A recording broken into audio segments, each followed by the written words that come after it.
pride, passion, and pageantry of college football lives here. This is the Paul Finebaum Show, Hour 2 podcast. This might be college football heaven. We welcome you back on what should be a fairly quiet time in college football. There is major upheaval going on right now, and it's in New Orleans. We chatted with Ralph Russo earlier where the Big Ten and the SEC are meeting. Everybody is there or has been there, from coaches to ADs to administrators, and what they decide could very well determine the future of college football. Let's get more reaction before we talk to more guests, and who better to go to than our man in New Orleans, Dwayne, covering the event for us in the Big Easy. Yeah, I'm covering it for y'all. Prices eggs up, milk up, meat up, everything up. Now, what you want to talk about? Yeah, they got the conference going on down here in New Orleans. A scam. It ain't nothing but a scam going on over there. A Big Ten in SEC. You know that, Paul. What you say? Well, I don't. I can't say that though, Dwayne. There's a guy off camera who's. If I say that, I get ejected out of the chair. And nothing but a scam. And nothing but a scam. Okay. Let me ask you. Why is it a scam? Now, why is it a scam? Because they trying to plot. They're plotting against the small people. They don't want nobody But doesn't else. that happen all the time? Isn't that what's happening in the government? I mean, you and I can't afford. We can't afford bacon or eggs, but nobody seems to care. Yeah, they're scamming in the government too. Yeah, you know that's right. Ain't nothing but a scam. This whole country nothing but a scam. Everybody trying to get rich and looking out for the poor people. Dwayne, you're a guy that's making. They're looking out for the poor ones. So what are we going to do about it, Dwayne? What we going to do about it? Yeah. What can we do about it? Well, we just had an election. I don't think we can do anything for a while. Hey, you got to vote them out, huh? Well, but they just got voted in.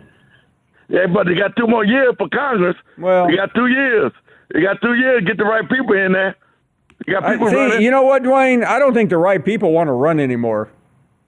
I know that, huh? And that's something I need to run up. What you think about me running, I think Dwayne ought to run. You want me to run? I want you to run for governor of Louisiana. Yeah, for senator in Louisiana. No, you need to be governor. Governor's more important. I think John Kennedy plays.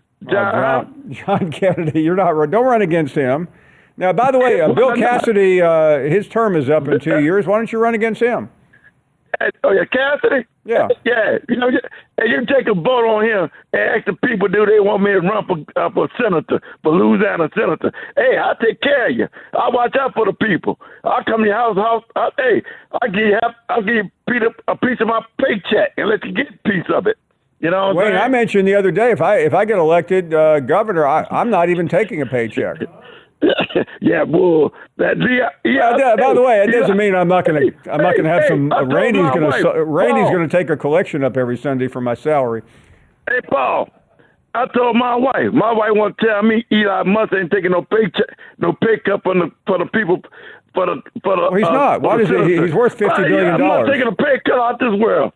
You can't tell me Eli Musk ain't getting paid by the No, he's not getting paid. He doesn't need it. Man, you showed me that he ain't getting paid. You showed me he ain't getting paid then. Dwayne, Elon Musk is worth $50 billion. I don't care. He's still getting a pay cut from the taxpayer. He ain't gonna show you. Do you think Elon's like the rest of us? Every week he files his expense report. Man, ripping us off, man. Oh, that man ripping us off. He's trying to lower your taxes. Yeah, John, what? He's trying to get in our taxes. He's trying to lower your taxes. You think so? Yeah. I don't know. Well, listen, I don't know what he's trying to do. All I know is that the electric car was a good idea. You need to fire all RS. You need to fire everybody in the RS. You need to get rid of all of them. You don't have to worry about that. Ask people do they want that. Dwayne, I think we're well on our way to firing pretty much everyone in the government. From now on, you're going to have to land. If you're on American Airlines, you're going to have to land your own plane. Hey, Paul, you better hope you don't flip over now. Okay, Dwayne, thanks for the call. Appreciate it.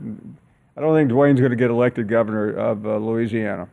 First of all, First of all, he's too honest for that state. Jack is up next in Chicago. Hello, Jack. Hey, Paul, how you doing? Jack, we're doing great. Thank you. I want to talk a little Mizzou hoops and, see how far you think they could go in this tournament, especially after we beat Alabama tomorrow night.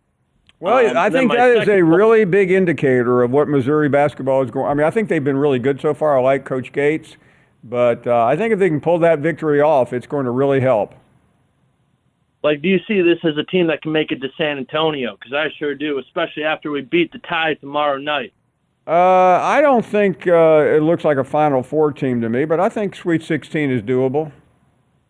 All right, and then my last question is, who picked Auburn and Arkansas to make it on the main channel, ESPN, and we're stuck on SEC Network? No offense. Well, you did offend me by saying that. But, Jack, those games are picked in advance, I think. Probably when Arkansas looked like a marquee team. So I wouldn't take anything. I wouldn't take that too seriously. Those are decisions made months ago, and it's not like football where you look at it every week. All right, thanks, Paul. MIZ. MIZ, yeah, man. Slumming it on the SEC Network tomorrow night. Yeah.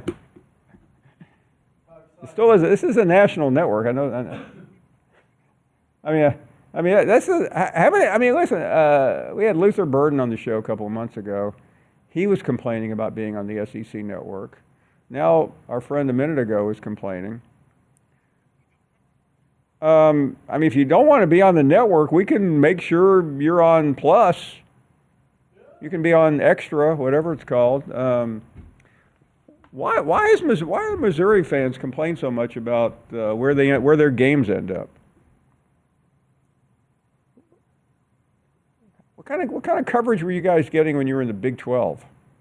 None. How about? I mean, you came to the SEC for a reason, to get noticed.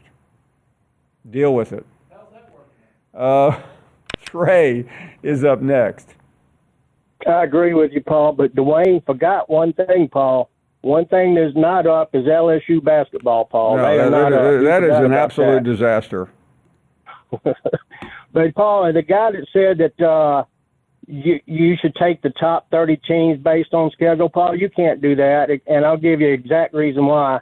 Alabama's playing Florida State to start this season, and they're not supposed to be very good, but you can't cancel that game and count it against Alabama, so you can't do that.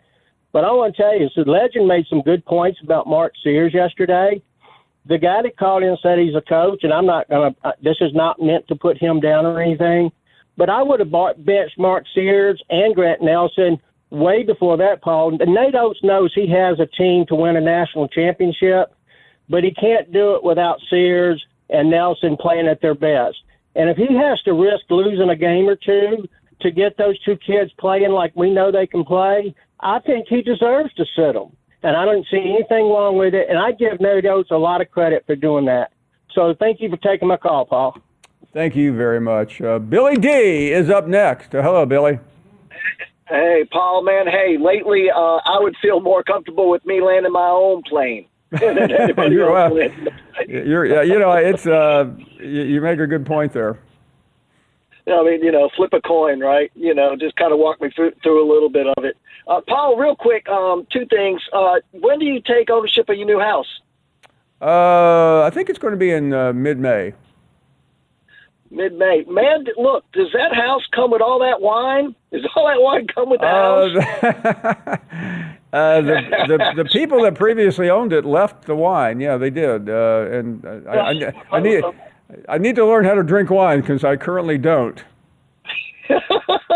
Well, look, I'll bring the corkscrew opener, and unless, of course, you're going to have like a wine concierge. Well, let me ask you this: if the previous owners leave the wine, isn't that an indicator that they sat around talking about it? And go, that wine is not that good. Let's leave it to the poor schmoes who take this house over. The bottom shelf, right? Yeah, I'm currently going through that now. I mean, there's some things that will remain in my house, and I can assure you they're no good. Let them throw it away. They can make their own decisions. Yeah, Paul. Look, quick. I live an exciting life, and I do watch C-SPAN and all that. It's to my understanding that Senator Kennedy out of Louisiana, Cruz out of Texas, and Hale, man, they all have legislation up right now to try to deal with this NIL. Yeah, no, you're right, and Cruz is the key guy. I think everyone thought that once the Republicans swept, it was going to be a fait accompli. But the problem right now is, and we had Amanda Kristovich with us the other day. She said that the Trump administration hates Charlie Baker, the NCAA president, which is complicating things right now. So I have a solution for that. And you know what the solution is? Fire the president of the NCAA. Oh, well, there you go. Get this thing done. That's easy. I mean, the guy is an empty suit. I mean, he doesn't do anything. So if he's going to get in the way of NIL legislation, that's an easy conversation to have. I'll go ahead and fire him myself. We'll be back right after this.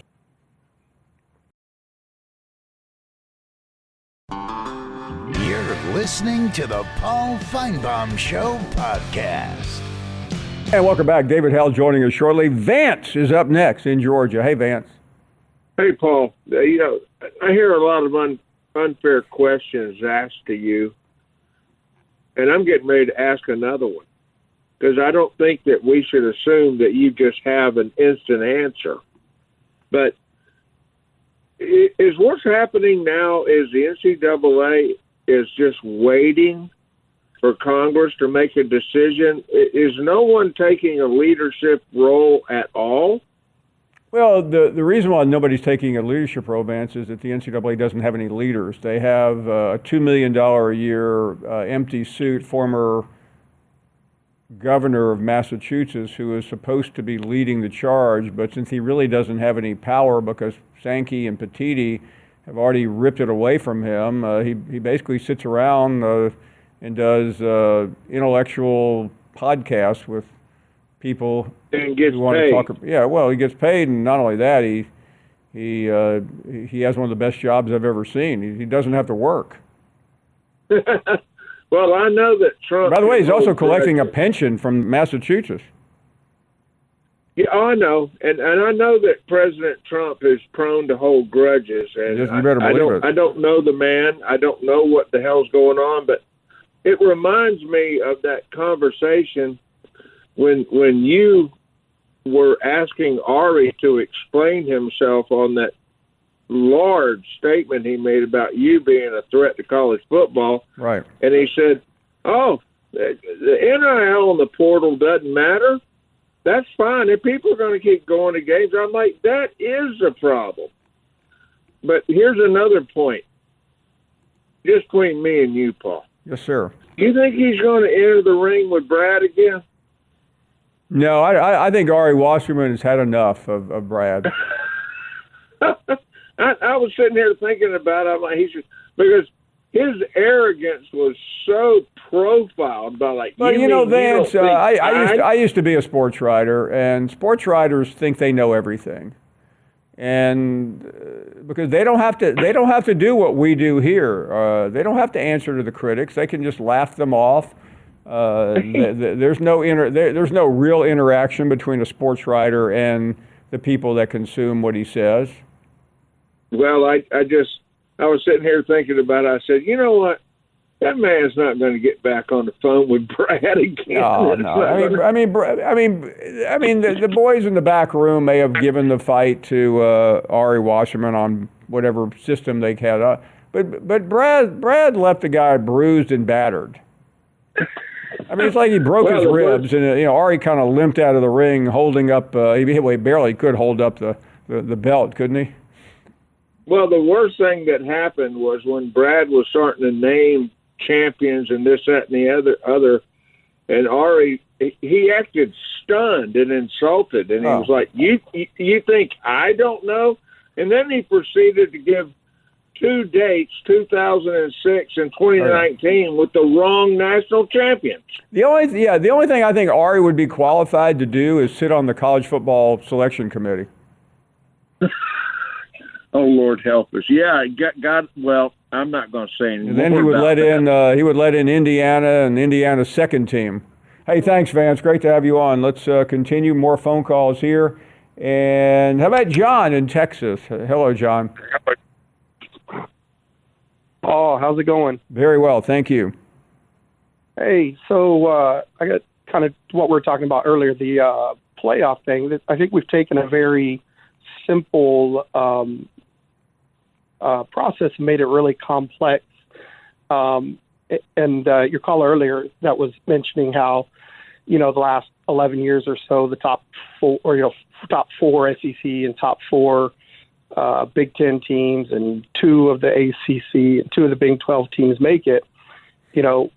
So let's not why don't we just take the top 16 teams in the final rankings and put them in the playoffs instead of these guaranteed spots every year? That makes everybody happy, doesn't it? Fair point. Yeah, but unfortunately, John, I think they're pretty well fixated on what and how they're going to do this, although there are so many questions. Yeah, it feels like, I think if we're being honest, and it's as old as humanity, what it really comes down to is money and power. And look, I'm not going to jump on the SEC commissioner or the Big Ten commissioner, because if the ACC or Big Ten was in the same position, I think they would do the same thing. But, I think if everybody's being honest, it really just comes down to money and power, because if all we're looking for is the national championship or the national champion, then taking the top 16, if you don't make it in the top 16, you probably don't deserve to be the national champion anyway. You are so correct. Hey, thank you for the call. Eddie up next. Hey, Eddie, go right ahead. Hey, Paul, how you doing? Very well, thank you. I just got to say that when you introduce money into anything, it ruins it. And when they introduce money into college football, it's ruining it. Greed is the root of all evil, and nobody can contest it. They need to take the money out of out of college football, and these guys that go to these schools and they pick their school they want to go to, they should have to stay there and play football. I mean, that's how it was, years ago. And anyway, that's just, it's just sad that it doesn't matter what it is. You introduce money into it, it ruins it. Sadly, Eddie, you are dead on. Hey, thank you for the call. We'll continue getting your reaction. There is enormous reaction to what is going on in New Orleans. We started the show by going down there and talking to Ralph Russo. Well, this man right there, David Hale, covers college football from a pretty high perch. He also does a show on the ACC network. We'll get his view coming up here in a minute.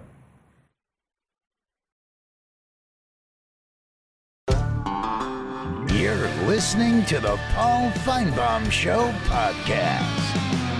Back. Always great to talk to David Hale, who writes the college football column every Sunday morning for ESPN and does a show on the ACC network. David, before we get to where the ACC is, because I have a feeling it's not great, what do you think as one of the influence makers in college football of what is currently going on in New Orleans and what it could mean?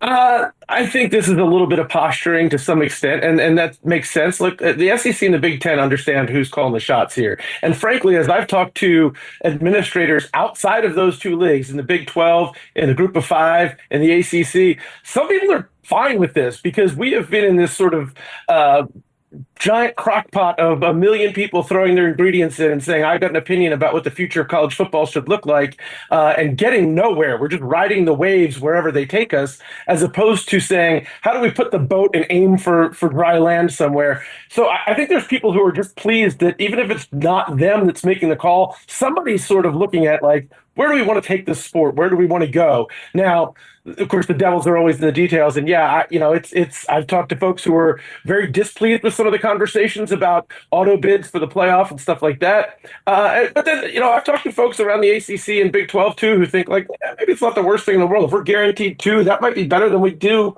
other years. So certainly if you go back and look, there's been a few years where the Big 10, or I'm sorry, the Big 12 and the ACC would have only had one team in a potential 14-team playoff. So, the beauty is in where you find it, I think, I guess. And as with most things in college football these days, I don't know that any of it's necessarily all good or all bad. We're figuring out if there's a net positive in here somewhere. And I know this is already plowed earth in terms of the way these two have moved on and somewhat marginalizing the rest. But from an ACC perspective, there really isn't much that can be done other than do what you have said. So deep down, what do you think they are really believing now and thinking, though, this once proud league has been somewhat cast aside by the two big guys on the street? Well, this time of year, you could at least usually get by on the idea that it's basketball season, but even that has been terrible for the ACC. I think, in some ways, people have more trouble sleeping at night in February when basketball looks like this than November when football is looking grim. I will say this: I think there is some, and we heard from some of your callers here, Paul, and I think some of them are spot on, that public perception does not favor Goliath manhandling everybody else. And you don't have to go back more than a few years to see when the top European soccer teams were talking about creating a Super League, and there was this instant pushback. Now, we may still get to that Super League, both in Europe and here in college football, but public perception does not favor largely what the SEC and Big Ten are trying to do. And so that's where I think schools outside of those two leagues still have some leverage, particularly for the ACC. Now, again, I don't even know within the ACC that you'd say there's unanimous agreement about what the college football playoff format should look like. I would say two things on this personally and from research and experience and reporting. One, I thought year one of the 12-team playoff really couldn't have gone better for almost everybody. The ACC got two teams in, and they probably didn't necessarily deserve it, but they got it. We got two blue bloods at the end. We saw some fun games. We saw some new teams that didn't normally get in. All of that's great, in my opinion, for the larger aspect of the sport. And the other thing is, if we just let it go, if we don't force the issue, my guess is more years than not, we'll get 4 SEC teams, 4 Big Ten teams in, and 2 from the other leagues, and a Notre Dame and a group of 5. Exactly what they're talking about, that'll just happen on its own naturally, I think more years than not. So why take the PR hit?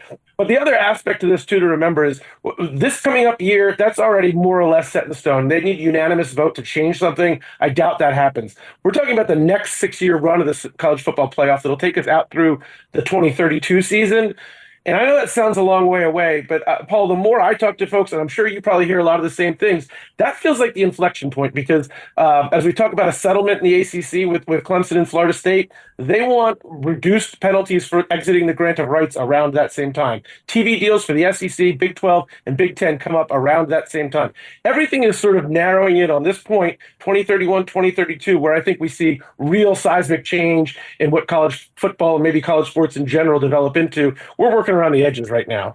And David, to the ACC's credit, it does seem, you're closer to it than I am, that the commissioner, Jim Phillips, has stopped the bleeding. He's been able to get the extension from ESPN, which was top of mind for the last year. He's dealt with the malcontents in the room, at least for the time being. How would you evaluate where, aside from basketball, but overall, the fact that there has been more good news lately for the ACC than bad news? Yeah, and I think some of the bad news have probably overplayed a little bit. And it's hard not to look bad when you're being sued by 2 of your biggest names in your conference. That's not good. I'll give you that. But yeah, I think what you found with those lawsuits to some extent was good for the ACC because I think it showed that getting out of a grant of rights ain't just a matter of dotting a few I's and crossing some T's. And the legal front did not really prove super helpful for those schools. Then you look at, I think those schools kind of evaluated the landscape, at least in the near term, and said, maybe it's not the worst thing in the world for us to stay right here. There are drawbacks to being in the ACC, but the agreements that they're talking about that would potentially bring us a settlement, which from everyone I've talked to, I'm told is very close to being a done deal, would potentially give more money to the biggest brands that play the biggest games and get the highest ratings. So you're moving money over to the Florida States and Clemson's, and to a lesser degree, Miami, North Carolina, maybe Virginia Tech, that bring in more viewership and allow them to continue to compete at a national level.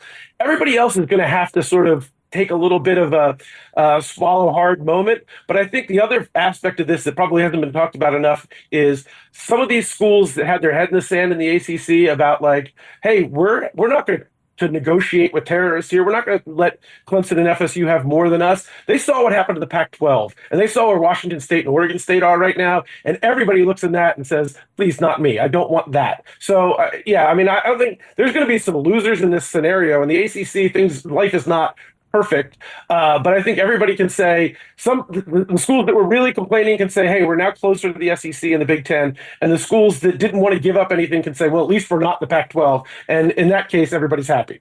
Somewhere there's an aggregator who is saying David Hale, FSU, Clemson are terrorists. I know that's not what you meant. In fact, I just tweeted that out. David, bigger picture about the Goliaths and the Davids, because I think we both come from similar side of the street where this does look like these two behemoths taking over the world, and I'm sure their commissioners will make us feel that that's not exactly what's going on. But the disconnect between the fans, and I'm hearing it from SEC fans, is there any real damage down the road the way this thing seems to be heading? Yeah, I think there might be. But also, I don't know, Paul, sometimes I look at it and I say, I don't know, I'm pushing 50. Maybe I don't know what people actually care about anymore. We get to Saturdays and most people seem pretty happy with the product on the field. I think it is a shame if we get to a world where Iowa State fans aren't at the high level anymore. Wake Forest fans can't feel like they're playing at a high level anymore. The AD at Wake Forest, John Curry, said to me, I think it's a really good point, maybe just one aimed at exactly my demo, which is white middle-aged sports writer. He's like, if you're staying at a Marriott, you're either, if you pay for like the JW, you expect certain things. If you pay for the Courtyard, you expect a little less. Well, when you go and pay your college tuition as just a general student, and you're paying high-level college tuition to a place like Wake Forest, one of the things you want is to be able to have athletics that are at the highest level. So these schools are invested, even if it's not the biggest audience that they bring to the table. So I do hate the idea that maybe we're turning off like a huge segment of a potential fan base that because we're alienating these schools just because they're not the biggest part of the fan base. So I think that is a concern. I'll say too, we've had like you've heard people talk about, hey, let's make Nick Saban the commissioner.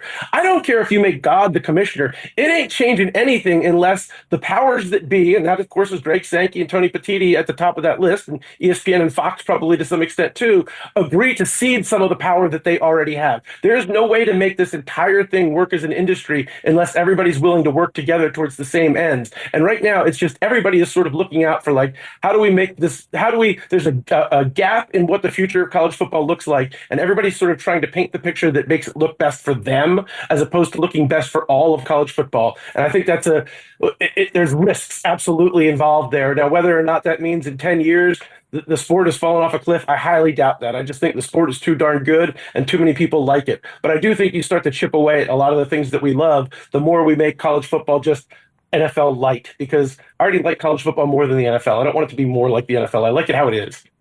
David Hale, making a lot of sense here. Hey, for once. Hey. Thank you, David. Always great to see David Hale from ESPN. A very interesting and thoughtful perspective. We'll get yours in just a moment. If you want to give us a ring at 855-242-7285, a little legal conversation about what Georgia and Alabama are trying to do for their athletes. More of your calls right after this.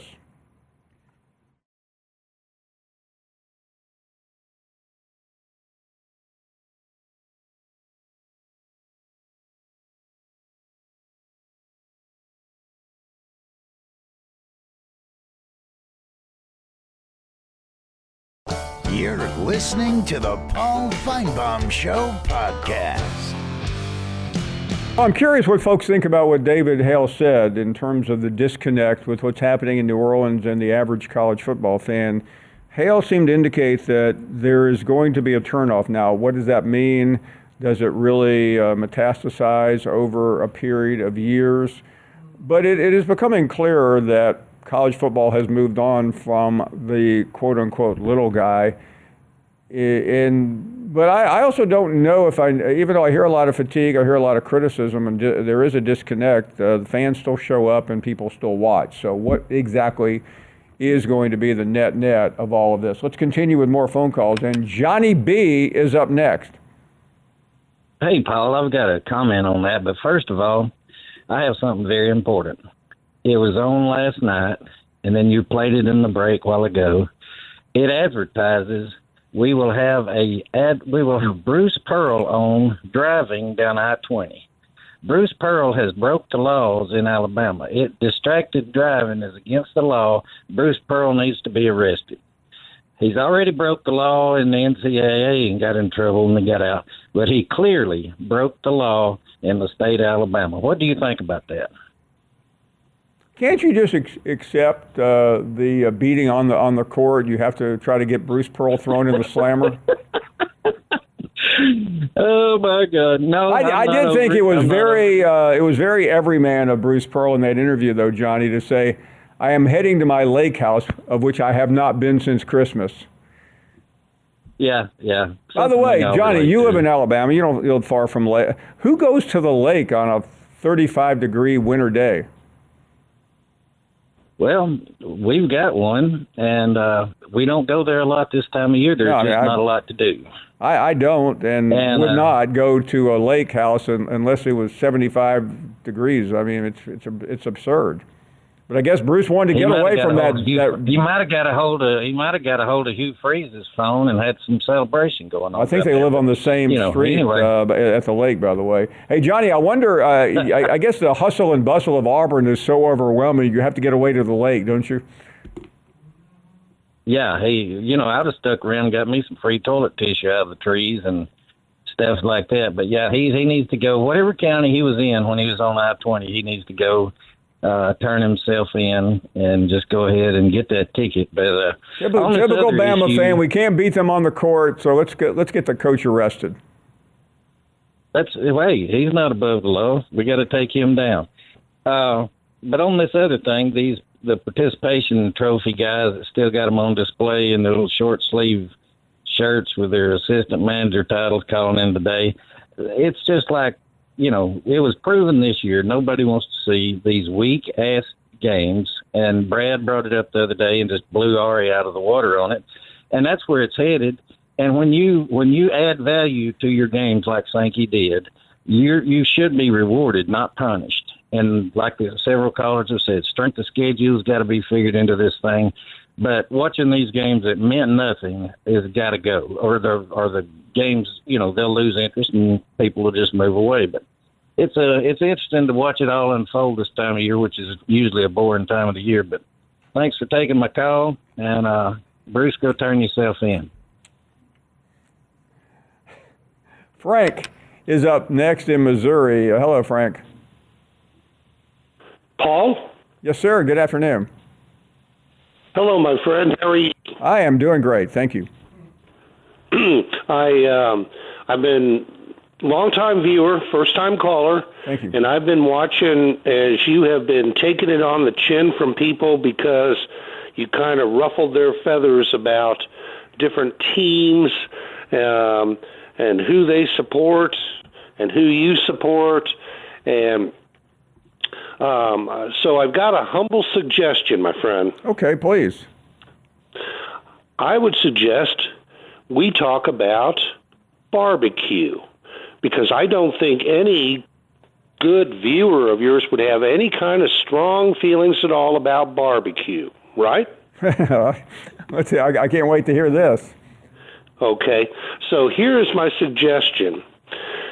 You decide to tell people you're going to decide who is the best of all barbecue, and you have all of the barbecue sent to your studio. Okay. From people who think they've got the best barbecue. Bonus points for side dishes. And then when you set this up, you give me a call, and I will drive from Columbia, Missouri down to your studio, and we will eat this barbecue and cut and discuss. Now, listen, because best barbecue. Frank, I am not an expert on barbecue. I don't know the difference between Memphis barbecue and Alabama barbecue and North Carolina, West, East. So what are your credentials on barbecue? I'm a human with a big gut. Okay, well, that will, between you and Randy does not, but Randy understands. Well, what's your favorite barbecue, he and Randy? I can sit there and we can cuss and discuss all of this about who's got the best barbecue, as all of that good food is pouring on in to your studio. Okay, well, we are going to make that happen immediately. Jane is up next in Alabama. Hello, Jane. Well, Paul, I just listened to the Alabama fan, and I think, first of all, this is my first time to call, and I had no idea I would get on when I said that. I'm glad you did. Well, first of all, I don't believe it's against the law to talk on your phone if you're not holding it. And so I wonder if he actually saw him holding the phone. Could he be a witness to that? It didn't look like he was It did not look like he was holding the phone. I didn't think so. I thought not. Well, also, I heard Bruce say in his post-game conference that somebody who saw him in the Home Depot, who was still dressed in his shirt from the ball game, and this couple who had been to the game saw him in there, and he was buying something to repair a part of, I think, a fence at his lake house. Bruce, I don't know. The idea of Bruce Pearl out there hammering at the fence is pretty funny. He's every man. No, I mean, you were right. I have been past his house at the lake. I was down there last spring, and somebody was driving me around, and they said, that's Bruce Pearl. And they said he's always outside. Yeah. Well, he was repairing something that had... I wonder if Bruce could come by our place right now. We got a few things. Well, I'm glad to know that he's an outdoor everyman. Okay, good. I enjoy your show. Thank you. Kid grew up in Boston, and he's now hammering fences in Alabama. Let's check out Tommy in Tuscaloosa. Hello, Tommy. Hey, how's it going? Very well, thank you. I'm just calling to talk about Ty Simpson and how you think the future of that looks for the Crimson Tide here coming in the fall. Yeah, I think Ty's definitely the favorite to win the job. There's two other quarterbacks, one that came over from Washington, and the other one, the freshman Keelan Russell. But I would predict right now he'll be the starter at the beginning of the year. Thank you for the call. Thank you for listening to the Best of the Paul Finebaum Show podcast. Watch the Paul Finebaum Show weekdays from 3 to 7 Eastern on the SEC Network. Plus, you can listen and watch on the ESPN app.